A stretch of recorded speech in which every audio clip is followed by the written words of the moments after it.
Hi friends, എല്ലാവർക്കും പുതിയൊരു വീഡിയോയിലേക്ക് സ്വാഗതം. ഞാൻ നിങ്ങളുടെ ജോ. ഇത് ക്രിപ്റ്റോ കറൻസിയിലൂടെ എങ്ങനെ വരുമാനം ഉണ്ടാക്കാമെന്നുള്ള ഫ്രീ കോഴ്സിന്റെ സെക്കൻഡ് പാർട്ട് വീഡിയോയാണ്. ആദ്യത്തെ വീഡിയോ നിങ്ങൾ കണ്ടു കാണും, അതിൽ ഇൻട്രഡക്ഷൻ ആയിരുന്നു. അപ്പോൾ ആ ഇൻട്രഡക്ഷൻ കാണാത്തവർ തീർച്ചയായിട്ടും അത് കണ്ടിട്ട് വരിക. ഇത് ഫ്രീ ആയിട്ടുള്ള കോഴ്സാണ്, അപ്പോൾ ആദ്യം മുതലേ നിങ്ങൾ കാണുക. അതുപോലെ തന്നെ ഈ കോഴ്സിന്റെ മുഴുവൻ വീഡിയോസും ഒരു പ്ലേലിസ്റ്റിന്റെ രൂപത്തിൽ ഞാൻ ഡിസ്ക്രിപ്ഷനിലും ഐ ബട്ടണിലും കൊടുത്തേക്കാം. നിങ്ങൾ കാണാത്തവരാണെങ്കിൽ അതിൽ ക്ലിക്ക് ചെയ്ത് ആദ്യം മുതലുള്ള വീഡിയോകൾ കാണുക. മാത്രമല്ല, ഈ ചാനൽ നിങ്ങൾ ആദ്യമായിട്ടാണ് വരുന്നതെങ്കിൽ ഇതുപോലുള്ള ഇൻഫോർമേറ്റീവ് വീഡിയോസ് ആണ് ഞാൻ ഈ ചാനലിലൂടെ പങ്കുവയ്ക്കുന്നത്. തീർച്ചയായും ഈ ചാനൽ ഒന്ന് സബ്സ്ക്രൈബ് ചെയ്തേക്കുക. അതുപോലെ ബാക്കിയുള്ളവർക്കും ഒന്ന് ഷെയർ ചെയ്യുക, ബാക്കിയുള്ളവർക്കും ഉപകാരപ്പെടട്ടെ. അപ്പോൾ ഈ സെക്കൻഡ് പാർട്ട് വീഡിയോയിൽ നമ്മൾ ക്രിപ്റ്റോ കറൻസി എന്താണ് അല്ലെങ്കിൽ ബിറ്റ്കോയിൻ എന്താണ് എന്ന് നമ്മൾ വളരെ എളുപ്പത്തിൽ പഠിച്ചെടുക്കും. എന്തെങ്കിലും ഒരു കാര്യം പുതിയതായി നമ്മൾ പഠിക്കുമ്പോൾ 3 കാര്യങ്ങൾ തീർച്ചയായും നോക്കണം. ആ കാര്യം എന്തിനു വേണ്ടി ഉപയോഗിക്കുന്നു, ആ കാര്യം എന്താണ്, അതുപോലെ ആ കാര്യം എങ്ങനെ വർക്ക് ചെയ്യുന്നു എന്നുള്ള കാര്യങ്ങൾ. സോ ബിറ്റ്കോയിൻ അല്ലെങ്കിൽ ക്രിപ്റ്റോ കറൻസിയും നമ്മൾ സമീപിക്കുമ്പോൾ ഇതുപോലെ തന്നെ മനസ്സിലാക്കി പോകണം. സോ നമുക്ക് വീഡിയോയിലേക്ക് കിടക്കാം. വീഡിയോയിലേക്ക് കിടക്കുന്നതിന് മുന്നേ ഒരു കാര്യം ഒന്നുകൂടെ പറഞ്ഞുകൊള്ളട്ടെ. നിങ്ങൾ തീർച്ചയായും ഈ ചാനൽ സബ്സ്ക്രൈബ് ചെയ്യുക, അതുപോലെ ലൈക്ക് ചെയ്യുക, ഷെയർ ചെയ്യുക.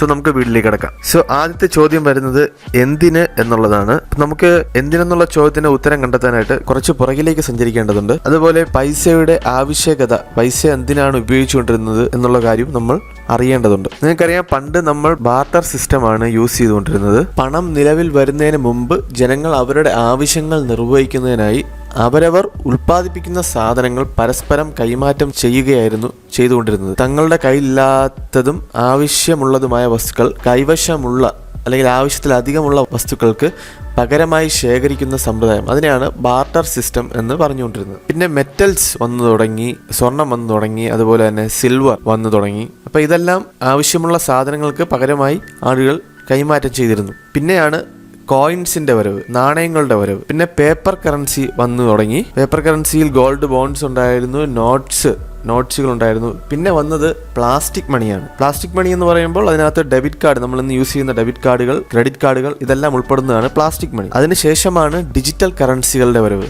ഇന്ന് നമ്മൾ ഭൂരിഭാഗം പേരും യൂസ് ചെയ്യുന്നത് ഡിജിറ്റൽ കറൻസികളാണ്. പേടിഎമ്മിലൂടെയും ഗൂഗിൾ പേയിലൂടെയും എല്ലാം നമ്മൾ കൈമാറ്റം ചെയ്യുന്നത് ഡിജിറ്റൽ കറൻസികളാണ്. അടുത്തത് എന്ത് എന്നുള്ള ചോദ്യത്തിനുള്ള ഒരു ഉത്തരമാണ് സതോഷി നാക്കാമോട്ടോ എന്ന് പറയുന്ന ഒരു വ്യക്തിയോ ഒരു ഗ്രൂപ്പോ. ഇത് ഒരു ഗ്രൂപ്പാണോ ഒരു വ്യക്തിയാണോ എന്ന് ഇതുവരെ കണ്ടുപിടിച്ചിട്ടില്ല. 2008 ഒരു സൊല്യൂഷൻ കണ്ടുപിടിച്ചു. അത് ഒരു ബിറ്റ്കോയിൻ സോഫ്റ്റ്വെയർ ഇന്റർനെറ്റിൽ അപ്ലോഡ് ചെയ്തു. ഒരു ഗ്രൂപ്പാണോ ഒരു വ്യക്തിയാണോ എന്നറിയില്ല.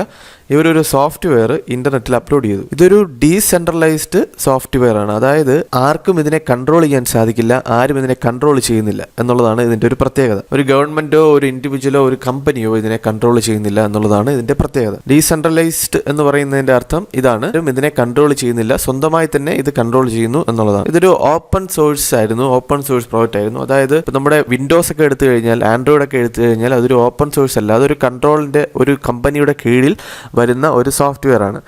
പക്ഷേ ഇത് ഒരു ഓപ്പൺ സോഴ്സ് ആണ്.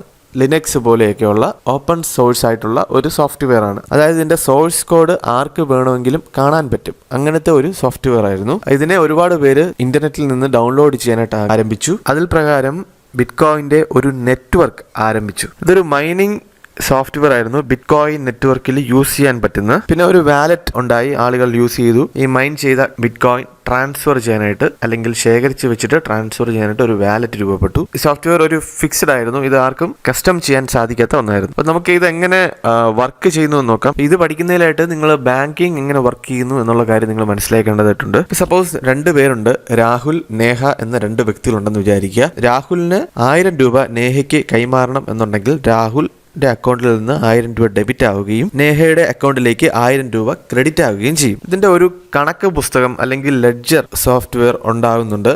അതിന്റെ ബാങ്കിങ്ങിന്റെ സെർവർ ഒരു കണക്ക് പുസ്തകം നിങ്ങൾ കണക്ക് കൂട്ടിയാൽ മതി. അതിനകത്ത് ഇതെല്ലാം രേഖപ്പെടുത്തി വെക്കും. ബാങ്കിന്റെ സെർവറിൽ ഒരു ലെഡ്ജറിനകത്ത് ഈ ഡെബിറ്റും ക്രെഡിറ്റും എല്ലാം രേഖപ്പെടുത്തി വെക്കും. അപ്പോൾ ബാങ്കിങ് ട്രാൻസാക്ഷൻ എങ്ങനെയാണ് നടക്കുന്നത് എന്നുള്ളത് ചെറിയൊരു സിമ്പിളായിട്ടൊരു രൂപത്തിൽ നിങ്ങൾക്ക് മനസ്സിലായി എന്ന് ഞാൻ കരുതുന്നു. ഇനി നമുക്ക് ക്രിപ്റ്റോ കറൻസിയുടെ അല്ലെങ്കിൽ ബിറ്റ്കോയിൻ്റെ ട്രാൻസാക്ഷൻ എങ്ങനെയാണ് വർക്ക് ചെയ്യുന്നത് എന്ന് നോക്കാം. അപ്പോൾ ഇതേ രീതിയിൽ രാഹുലിന് നേഹയ്ക്ക് ഒരു 1000 രൂപ അയച്ചു കൊടുക്കണം എന്ന് കരുതുക. അപ്പോൾ ഒരു ബിറ്റ് കോയിൻ രാഹുലിൻ്റെ വാലറ്റിൽ നിന്ന് അയച്ചു കൊടുക്കുകയാണ്, അവിടെ നിന്ന് ഡെബിറ്റ് ആവുകയും ചെയ്തു. അതിനുശേഷം നേഹ വാലറ്റ് എന്ന് പറയുന്നത് ഒരു അക്കൗണ്ട് അല്ലെങ്കിൽ ഒരു പേഴ്സ് എന്ന് നിങ്ങൾ കണക്ക് കൂട്ടിയാൽ മതി, ക്രെഡിറ്റ് ആവുകയും ചെയ്തു ഒരു ബിറ്റ് കോയിൻ. ഇപ്പോൾ ഇതുപോലെ തന്നെ ബാങ്കിങ്ങിൻ്റെ പോലെ തന്നെ ഇതിനും സെർവേഴ്സ് ഉണ്ട്. ഒരു സെർവർ അല്ല, ഒട്ടനവധി സെർവേഴ്സ് ഉണ്ട്. മൈനിങ് സെർവേഴ്സ് എന്ന് നമ്മൾ പറയും. ഇതെല്ലാം വിശദമായിട്ട് പിന്നെ പറഞ്ഞു തരാം. അപ്പോൾ ഇതുപോലെ ബാങ്കിങ്ങിൻ്റെതുപോലെ തന്നെ അതിനും ഒരു ലെഡ്ജർ, ഒരു കണക്ക് പുസ്തകം ഉണ്ടാകും. ആ കണക്ക് പുസ്തകത്തിൽ രാഹുൽ കൊടുത്തതും നേഹ മേടിച്ചതും രേഖപ്പെടുത്തിയിട്ടുണ്ടാവും. അതിനെ ബ്ലോക്ക് ചെയിൻ എന്ന് പറയും. ബ്ലോക്ക് ചെയിൻ ആണ് ആ ലെഡ്ജറിനെ, ആ കണക്ക് പുസ്തകത്തിന് നമുക്ക് ബ്ലോക്ക് ചെയിൻ എന്ന പേര് കൊടുത്ത് വിളിക്കാം. അതിൻ്റെ സെർവേഴ്സിനെ മൈനിങ് സെർവേഴ്സ് എന്ന് പറയുന്നത് ഞാൻ പറഞ്ഞു. അപ്പോൾ ഈ ബ്ലോക്ക് ചെയിൻ ലെഡ്ജർ, ഈ കണക്ക് പുസ്തകം ഒരുപാട് മൈനിങ് സെർവേഴ്സിൽ, മറ്റേതിൽ ഒരു സെർവറേ ഉണ്ടായിരുന്നുള്ളൂ എന്നുണ്ടെങ്കിൽ ഇത് ഒരുപാട് മൈനിങ് സെർവേഴ്സിൽ, ബാങ്കിങ് സെർവറിന് പകരം ഇവിടെ പറയുന്നത് മൈനിങ് സെർവർ, ഈ മൈനിങ് സെർവറിൽ രേഖപ്പെടുത്തും. അപ്പോൾ ഇതിൽ വെരിഫിക്കേഷൻ ആരാണ് ചെയ്യുന്നത്? മൈനിങ് സെർവേഴ്സ് ആണ് ചെയ്യുന്നത്. രാഹുൽ കൊടുത്തെന്നും നേഹ ഒരു ബിറ്റ് കോയിൻ മേടിച്ചു എന്നുള്ളതും എല്ലാം വെരിഫൈ ചെയ്യുന്നത് ആരാണ്? മൈനിങ് സെർവറാണ്. അപ്പോൾ ഗൈസ്, നമുക്ക് ബിറ്റ് കോയിൻ നെറ്റ്വർക്ക് അല്ലെങ്കിൽ ക്രിപ്റ്റോ കറൻസി നെറ്റ്വർക്ക് എങ്ങനെയാണ് വർക്ക് ചെയ്യുന്നത് എന്നുള്ളത് വിശദമായിട്ടൊന്ന് നോക്കാം. ഇത് കുറച്ച് ടെക്നിക്കൽ ആണ്, പക്ഷെ നമുക്ക് എങ്ങനെയാണ് ഇത് വർക്ക് ചെയ്യുന്നത് എന്നുള്ളത് ഒന്ന് എളുപ്പത്തിൽ ഞാൻ പറഞ്ഞു തരാം. ബിറ്റ് കോയിൻ നെറ്റ്വർക്കിൽ 10 മിനിറ്റിന്റെ ഒരു സൈക്കിൾ ഉണ്ടാകും. അതിനെ നമ്മൾ ബ്ലോക്ക് എന്ന് പറയും. എപ്പോഴെല്ലാം ബിറ്റ് കോയിൻ ക്രിയേറ്റ് ചെയ്യപ്പെടുന്നുണ്ട് അപ്പോഴെല്ലാം ഈ 10 മിനിറ്റിലെ ഈ ബ്ലോക്ക് ക്രിയേറ്റ് ചെയ്തുകൊണ്ടേയിരിക്കും. അതുകൊണ്ട് തന്നെ ഒരു മണിക്കൂറിൽ 6 ബ്ലോക്കുകൾ വരെ ക്രിയേറ്റ് ചെയ്യപ്പെടുന്നുണ്ട്. അങ്ങനെ ഓരോ 10 മിനിറ്റിലും ഈ ബിറ്റ് കോയിൻ്റെ സോഫ്റ്റ്വെയർ ഉണ്ടല്ലോ, അത് ഓരോ മൈനേഴ്സിനും ഒരു മാത്തമാറ്റിക്കൽ പസിൽ കൊടുക്കുന്നുണ്ട്. ആരെല്ലാം ആദ്യമായിട്ട് ഈ മാത്തമാറ്റിക്കൽ പസിൽ അവരുടെ സെർവറുകൾ, മൈനിങ് സെർവറുകൾ യൂസ് ചെയ്തുകൊണ്ട്, മൈനിങ് സെർവർ എന്ന് വെച്ചാൽ ഓരോ മൈനിങ് മെഷീൻസ് യൂസ് ചെയ്തുകൊണ്ട് സോൾവ് ചെയ്യുന്നുവോ അവർക്ക് ഒരു റിവാർഡിന്റെ രൂപത്തിൽ ബിറ്റ് കോയിൻ നൽകുന്നു. ഇപ്പം ഈ ഒരു എക്സാമ്പിൾ നെറ്റ്വർക്കിൽ ഇപ്പം മൈനർ 5 മാത്തമാറ്റിക്കൽ പസിൽ സോൾവ് ചെയ്തുവെങ്കിൽ അയാൾക്ക് ഒരു റിവാർഡ്, സമ്മാനം ബിറ്റ് കോയിന്റെ രൂപത്തിൽ കൊടുക്കുന്നു. അടുത്ത 10 മിനിറ്റിൽ മൈനർ 4 ആദ്യമായിട്ട് ഈ പസിൽ സോൾവ് ചെയ്യുന്നെങ്കിൽ അയാൾക്ക് റിവാർഡിന്റെ രൂപത്തിൽ ബിറ്റ് കോയിൻ കൊടുക്കുന്നു. ഇത്തരത്തിൽ ഈ പ്രക്രിയ നടന്നുകൊണ്ടേയിരിക്കും. അങ്ങനെ ഓരോ 10 മിനിറ്റിലും ഈ പ്രോസസ്സ് എല്ലാ ലെഡ്ജറിലും രേഖപ്പെടുത്തിക്കൊണ്ടേയിരിക്കും. ഇതേ കോപ്പി തന്നെ, അതായത് ഒരു മൈനറിന്റെ സോഫ്റ്റ്വെയറിൽ അല്ലെങ്കിൽ മൈനറിന്റെ സെർവറിൽ ഈ ലെഡ്ജർ കോപ്പി സേവ് ചെയ്യപ്പെടുന്നുവോ അതുപോലെ തന്നെ എല്ലാ സെർവറിലും ഇതേ കോപ്പി, ഇതേ കണക്ക് പുസ്തകം എല്ലാ സ്ഥലത്തും രേഖപ്പെടുത്തി വയ്ക്കും. ഇപ്രകാരത്തിൽ എല്ലാ സെർവറുകളും ഒരേ സമയം പ്രവർത്തിച്ചുകൊണ്ടേയിരിക്കും. എല്ലാ സ്ഥലത്തും ഒരു ട്രാൻസാക്ഷൻ നടന്നു കഴിഞ്ഞാൽ രേഖപ്പെടുത്തി വയ്ക്കും. ഈ കണക്ക് പുസ്തകത്തിൽ ലെഡ്ജറിനകത്ത് ഇങ്ങനെ ഒരു ട്രാൻസാക്ഷൻ നടന്നുവെന്നും ഇങ്ങനെ ഒരു പസിൽ സോൾവ് ചെയ്തുവെന്നും ഇങ്ങനെ ഒരു റിവാർഡ് ബിറ്റ് കോയിൻ കൊടുത്തുവെന്നും എല്ലാ സ്ഥലത്തും ഒരു ബുക്കിൻ്റെ രൂപത്തിൽ നിങ്ങൾ കണ്ടാൽ മതി, ബുക്കിനകത്ത് രേഖപ്പെടുത്തി വയ്ക്കും. അപ്പോൾ ഇനി നമ്മൾ നോക്കാൻ പോകുന്നത് എന്തിനാണ് ബിറ്റ് കോയിൻ, എന്താണ് ബിറ്റ് കോയിൻ്റെ ഇമ്പോർട്ടൻസ് എന്നുള്ളതാണ് നമ്മൾ നോക്കാൻ പോകുന്നത്. ഒന്നാമത്തെ കാരണം, ബിറ്റ് കോയിൻ എന്ന് പറയുന്നത് വളരെ ലിമിറ്റഡ് ആണ്.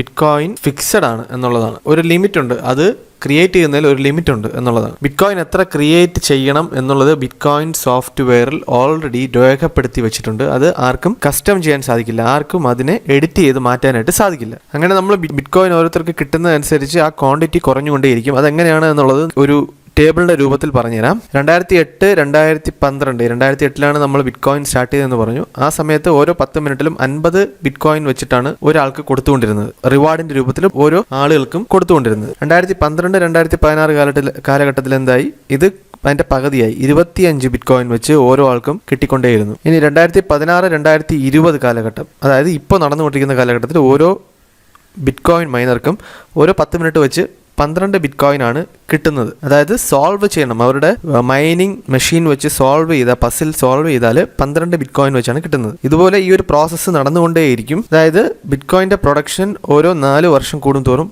പകുതി ആയിക്കൊണ്ടേയിരിക്കും. ഈ ഒരു പ്രക്രിയ 2140 വരെ തുടർന്നുകൊണ്ടേയിരിക്കും. അതായത് 2140 വരെ ബിറ്റ് കോയിൻ മൈൻ ചെയ്യുക, കുഴിച്ചെടുക്കാനായിട്ട് നമുക്ക് സാധിക്കും എന്നർത്ഥം. അപ്പോൾ ക്വാണ്ടിറ്റി കുറയുന്നതനുസരിച്ച് ഡിമാൻഡ് കൂടിക്കൊണ്ടേയിരിക്കും. നമ്മൾ പഠിച്ചിട്ടുണ്ടല്ലേ, ചെറിയ ക്ലാസ്സുകളിൽ പഠിച്ചിട്ടുള്ളതാണ്. അപ്പോൾ ഈ ഒരു ഡിമാൻഡിന്റെയും സപ്ലൈയുടെയും അടിസ്ഥാനത്തിലാണ് ഇതിന്റെ വില ഏറുകയും കുറയുകയും ഒക്കെ ചെയ്യുന്നത്. ഓരോ 4 വർഷം കൂടുന്തോറും ഇതിൻ്റെ പ്രൊഡക്ഷൻ പകുതിയായിക്കൊണ്ടേയിരിക്കും. അപ്പോൾ എല്ലാവരും കൂടെ വിചാരിച്ചാൽ 21 മില്യൺ ബിറ്റ് കോയിൻ ആയിരിക്കും നമുക്ക് മൈൻ ചെയ്യാനായിട്ട് സാധിക്കും. അതായത് 2.1 കോടി ക്രോർ ബിറ്റ്കോയിൻ ആയിരിക്കും നമുക്ക് മൈൻ ചെയ്യാനായിട്ട് സാധിക്കുന്നത്. ഇതിൻ്റെ ട്രാൻസാക്ഷൻ ഫീയും വളരെ കുറവാണ്. നമ്മളിപ്പോൾ ഒരു ബിറ്റ്കോയിൻ വേറൊരാൾക്ക് കൊടുക്കുമ്പോഴത്തേക്കും അതിൻ്റെ ട്രാൻസാക്ഷൻ ഫീയും വളരെ കുറവാണ് എന്നുള്ളതാണ് ഇതിൻ്റെ ഏറ്റവും വലിയ പ്രത്യേകത. ഞാൻ പറഞ്ഞു ഇതിൻ്റെ ട്രാൻസാക്ഷൻ ഫീസ് വളരെ കുറവാണെന്ന് പറഞ്ഞു. ഇപ്പോൾ നമ്മൾ സപ്പോസ് $1000 അമേരിക്കയിലുള്ള ഒരാൾക്ക് നമ്മൾ അയക്കുകയാണെന്ന് വിചാരിക്കുക. അപ്പോൾ നമുക്ക് ഏകദേശം 100 രൂപയോളം നമുക്ക് ട്രാൻസാക്ഷൻ ഫീസായിട്ട് നമ്മുടെ ഇടനിലക്കാരനായ ബാങ്കിന് കൊടുക്കേണ്ടി വരും എന്നുള്ളതാണ് വാസ്തവം. അല്ലെ, നമ്മൾ പലപ്പോഴും അയച്ചിട്ടുണ്ടാവും.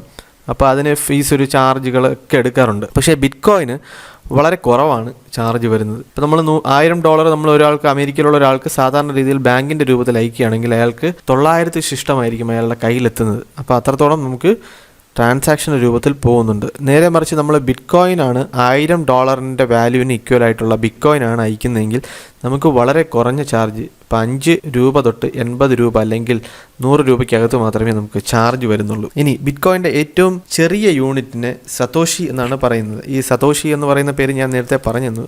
സതോഷി നക്കോമോട്ടോ എന്ന് പറയുന്ന ഒരാളാണ്, അല്ലെങ്കിൽ ഒരു സംഘടനയാണ്. എന്ത് എൻറ്റിറ്റി ആണെന്നുള്ളത് ഇതുവരെ കണ്ടുപിടിച്ചിട്ടില്ല. ഇങ്ങനെ ഒരു ഗ്രൂപ്പോ ഒരു വ്യക്തിയോ ആണ് ഇത് കണ്ടുപിടിച്ചത്. അപ്പോൾ അയാളുടെ പേരിനെ സൂചിപ്പിക്കുന്നതാണ് ഈ സതോഷി. 1 രൂപ എന്ന് പറയുന്നതിനെ നമ്മൾ ചെറുതാക്കിയാൽ എത്ര 100 പൈസ ആയില്ലേ? അപ്പോൾ ആ 100 പൈസയ്ക്ക് ഒരു ബിറ്റ്കോയിൻ ഈക്വലാൻ്റ് ആയിട്ടുള്ള സതോഷി 1 രൂപയ്ക്ക് 100 പൈസ എന്ന് പറയുമ്പോൾ ആ 100 പൈസ എന്ന് പറയുന്ന ഒരു യൂണിറ്റാണ്. അതുപോലെ ഒരു ബിറ്റ്കോയിൻ്റെ യൂണിറ്റ് എന്ന് പറയുന്നത് 10 കോടി സതോഷികളാണ്. സതോഷി എന്ന് പറഞ്ഞാൽ നമ്മൾ പൈസയുടെ രൂപത്തിൽ കണ്ടാൽ മതി. ഒരു ബിറ്റ്കോയിന് 1 രൂപയായിട്ട് കാണുകയാണെങ്കിൽ സതോഷി എന്ന് പറയുന്നത് 10 കോടി പൈസയാണ്. അപ്പോൾ ബിറ്റ്കോയിൻ്റെ യൂണിറ്റ് എന്ന് പറയുന്നത് എന്താണ്? സതോഷിയാണ്. രൂപയുടെ യൂണിറ്റ് പൈസ എന്ന് പറയുന്ന പോലെ. അതുപോലെ ഏറ്റവും പ്രധാനപ്പെട്ട ഒരു കാര്യം എന്ന് പറയുന്നത് ബിറ്റ്കോയിൻ്റെ ആ ഒരു നെറ്റ്വർക്ക് ആർക്കും ഹാക്ക് ചെയ്തെടുക്കാൻ പറ്റില്ല എന്നുള്ളതാണ്. ബാങ്കിൻ്റെയൊക്കെ നെറ്റ്വർക്കും കാര്യങ്ങളൊക്കെ നമുക്ക് പെട്ടെന്ന് ഹാക്ക് ചെയ്തെടുക്കാൻ പറ്റും. അല്ലെങ്കിൽ ബാങ്കിൻ്റെ ഒരു സെർവറൊക്കെ ഒരാൾക്ക് ഹാക്ക് ചെയ്തെടുക്കാൻ വളരെ നിഷ്പ്രയാസം സാധിക്കും നല്ലൊരു ഹാക്കേഴ്സിന്. പക്ഷേ ബിറ്റ്കോയിൻ്റെ നെറ്റ്വർക്കിൽ ഒരുപാട് സെർവേഴ്സ് ഉണ്ട്. ആ സെർവേഴ്സിലെല്ലാം ഇതുപോലെ ലെഡ്ജറുകളുണ്ട്. ആ ലെഡ്ജറുകളിലെല്ലാം ഓരോ ട്രാൻസാക്ഷനും രേഖപ്പെടുത്തുന്നുണ്ട്. ഇപ്പോൾ ബാങ്കിൻ്റെ ഒരു ട്രാൻസാക്ഷൻ ആണെങ്കിൽ അവരുടെ ഒറ്റ സെർവറിലായിരിക്കും ചിലപ്പോൾ സേവ് ചെയ്തിടുന്നത്. പക്ഷേ ഇത് ലോകത്താകമാനമുള്ള ഈ നെറ്റ്വർക്കിനകത്തുള്ള എല്ലാ സെർവറുകളിലേക്കും രേഖപ്പെടുത്തുന്നതുകൊണ്ട് തന്നെ ഇത് ഹാക്ക് ചെയ്യാൻ വളരെ ബുദ്ധിമുട്ടാണ് എന്നുള്ളതാണ്. അപ്പോൾ ഇതിൽ എന്തൊക്കെയുണ്ട്? മൈനേഴ്സ് ഉണ്ട്, എക്സ്ചേഞ്ചുകളുണ്ട്, വാലറ്റുകളുണ്ട് എന്നുള്ളതാണ്. വാലറ്റുകൾ എന്ന് വെച്ചാൽ, വാലറ്റ് എന്ന് പറഞ്ഞാൽ നമുക്ക് എന്താണ് ഇംഗ്ലീഷിൽ നമുക്ക് അതിനെ മലയാളത്തിലാക്കുകയാണെങ്കിൽ വാലറ്റിനെ മലയാളത്തിലാക്കുകയാണെങ്കിൽ പേഴ്സ്, നമ്മളെ പേഴ്സിനകത്തല്ലേ നമ്മൾ പൈസ ഇടുന്നത്. അതുപോലെ വാലറ്റുകൾ ഒരുപാടുണ്ട്. അത്തരത്തിൽ എക്സ്ചേഞ്ചുകളായിട്ടും വാലറ്റുകളായിട്ടും ഒരുപോലെ പ്രവർത്തിക്കുന്ന ഒരുപാട് തരം പ്ലാറ്റ്ഫോമുകളുണ്ട്. റസീറിക്സ്, ഞാൻ നേരത്തെ ഒരു വീഡിയോയിൽ സൂചിപ്പിച്ചതുപോലെ കോയിൻ സ്വിച്ച് കുബേർ, അതുപോലെ BitBNS, സെപ്പേ പോലെയുള്ള ഒരുപാട് പ്ലാറ്റ്ഫോമുകളുണ്ട്. നമുക്ക് പണം ബിറ്റ്കോയിൻ്റെ രൂപത്തിൽ ശേഖരിച്ച് വെക്കാനും എക്സ്ചേഞ്ചുകളായിട്ടും അതിനൊക്കെ ഉപയോഗിക്കാം. അപ്പോൾ ഇനി എന്താണ് ക്രിപ്റ്റോ കറൻസി എന്നുള്ളത് നോക്കാം. ക്രിപ്റ്റോ കറൻസി എന്ന് പറയുന്നത് ക്രിപ്റ്റോഗ്രഫി യൂസ് ചെയ്തുകൊണ്ട് പ്രവർത്തിക്കുന്ന കറൻസികളാണ് ക്രിപ്റ്റോ കറൻസി. ഇത്തരം കറൻസികൾ ബ്ലോക്ക് ചെയിൻ ടെക്നോളജിയിൽ ആണ് വർക്ക് ചെയ്യുന്നത്. ബിറ്റ്കോയിനും ഇത്തരത്തിലുള്ള ഒരു ക്രിപ്റ്റോ കറൻസിയാണ്. ബിറ്റ്കോയിൻ പോലെ തന്നെ ഏകദേശം 2000-ഓളം ക്രിപ്റ്റോ കറൻസികൾ ഇന്ന് ലോകത്താകമാനം നിലവിലുണ്ട്. ഈ ബ്ലോക്ക് ചെയിൻ ടെക്നോളജിയിൽ ബിറ്റ്കോയിനാണ് ആദ്യമായിട്ട് വന്നത്. അതുകൊണ്ടാണ് ബിറ്റ്കോയിൻ ഇത്രയും പ്രാധാന്യം കിട്ടിയത്. ഇതിന് ഒരു പ്രത്യേക കൺട്രോളിലല്ല ഇത് പ്രവർത്തിക്കുന്നുള്ളതാണ്. ഇതൊരു ഡീസെൻട്രലൈസ്ഡ് സിസ്റ്റമാണ്. ആരും ഇതിനെ കൺട്രോൾ ചെയ്യുന്നില്ല. അതുകൊണ്ട് തന്നെ ഇത് വളരെയധികം ട്രാൻസ്പാരൻ്റ് ആണ്. ഇന്ന് മാർക്കറ്റിൽ 2000-ലധികം ക്രിപ്റ്റോ കറൻസികളുണ്ട്. അപ്പോൾ നമ്മൾ ഇന്നത്തെ വീഡിയോയിൽ പഠിച്ചത് ബിറ്റ്കോയിനും ക്രിപ്റ്റോ കറൻസിയും എന്താണെന്നുള്ളതാണ്. നിങ്ങൾക്ക് എത്രത്തോളം മനസ്സിലായെന്ന് എനിക്ക് അറിയില്ല. അപ്പോൾ നിങ്ങൾക്ക് ഇത് ഇഷ്ടപ്പെട്ടു എന്നുണ്ടെങ്കിൽ തീർച്ചയായിട്ടും ഒരു കമൻറ്റ് തരിക. ഇഷ്ടപ്പെട്ടു, ഇനി എന്തെങ്കിലും കാര്യങ്ങൾ അറിയാനുണ്ടെങ്കിലും അത് കമൻറ്റിൽ രേഖപ്പെടുത്തുക. നിങ്ങളുടെ ഡൗട്ട്സുകളും എല്ലാം ഈ കമൻറ്റുകളിൽ രേഖപ്പെടുത്തുക. അപ്പോൾ ഈ കോഴ്സ് ഇങ്ങനെ തുടർന്നുകൊണ്ടേയിരിക്കും. ഇനിയും കുറേ വീഡിയോസ് വരാറുണ്ട്. പുതിയതായിട്ടാണ് ഈ വീഡിയോ കാണുന്നതെങ്കിൽ തീർച്ചയായിട്ടും ഒന്ന് സബ്സ്ക്രൈബ് ചെയ്യുക. സബ്സ്ക്രൈബ് ചെയ്ത് ബെൽ ബട്ടൺ എനേബിൾ ചെയ്ത് ഓൾ ഞെക്കുക. അപ്പോൾ ഈ ടെക്നോളജി വീണ്ടും നമ്മൾ ഡീറ്റെയിൽ ആയിട്ട് അടുത്ത വീഡിയോകളിൽ എക്സ്പ്ലോർ ചെയ്യും. So stay tune. Bye bye, take care.